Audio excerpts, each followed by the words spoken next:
আল্লাহর না করতে পারি, তাহলে সে বুঝতে হবে তার ভিতরে আল্লাহর গোলামি, বন্দেগী, ইবাদত কত তার কাছে নাই।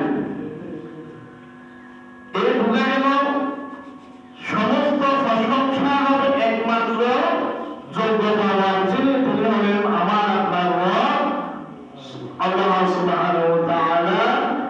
যে সকল প্রশংসা করলে না করলে কোন ইবাদত বন্দেগী হয় না।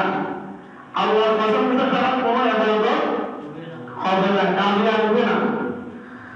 আল্লাহর প্রশংসা ছাড়া কোন ইবাদত কাজে আসবে না। তার কারণ আল্লাহর প্রশংসা আপনাকে যে কোনো সময় যে কোনো ইবাদত করতে শুরু করতে গেলে আপনাকে আল্লাহর প্রশংসা করতে হবে।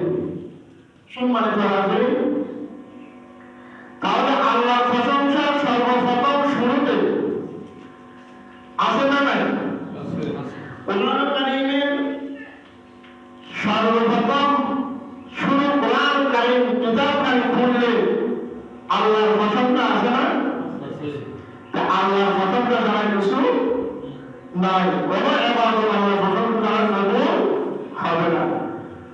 সম্মানিত হাজির, বলছিলাম যে প্রশংসার উপরে আল্লাহর দ্বীনের উপরে ইস্তেকামত এবং আল্লাহ দিন শুরু করতে গেলে আল্লাহর প্রশংসা ছাড়া দিন শুরু করা যাবে না।